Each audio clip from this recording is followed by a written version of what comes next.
وزیر اعلیٰ پنجاب مریم نواز کا بطور قوم سخت فیصلہ کرنے پر زور، واضح کیا کہ سیاہ کو سیاہ اور سفید کو سفید کہنا ہوگا، دہشت گردوں کو اڑا کر رکھ دینا چاہیے۔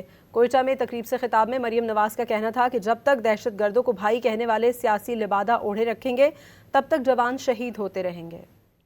کہ اب ہمیں کوئی سخت فیصلہ بطور قوم کرنا پڑے گا، اور وہ یہ ہے کہ بلیک کو بلیک کہنا پڑے گا، وائٹ کو وائٹ کہنا پڑے گا۔ ہمارے دماغ میں کوئی گرے ایریا نہیں ہونا، ان کو اڑا کے رکھ دینا چاہیے۔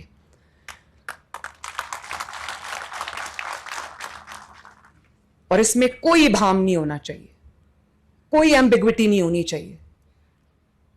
اور اگر پاکستان میں ایسے لوگ سیاسی جماعتوں کے لبادے میں، سیاسی لیڈرز کے لبادے میں اگر موجود رہیں گے تو یہ ہمارے جوان شہید ہوتے رہیں گے۔ ہمارا ملک ایک بہت ایک کانفلکٹ اور ایک پورا اس میں رہے گا سارا وقت، جب یہ کہا جائے گا کہ دہشت گرد ہمارے بھائی ہیں، ان کے لیے نہ صرف دروازے کھولیں بلکہ ان کے دفتر کھولیں، یہاں پر ان کو کاروبار کرنے دیں یہاں پر، تاکہ وہ آئیں ہمارے ہی وسائل پہ قابض ہوں اور اس کے بعد ہمیں ہی نشانہ بنائیں، ہمارے اوپر ہی حملہ آور ہو جائے۔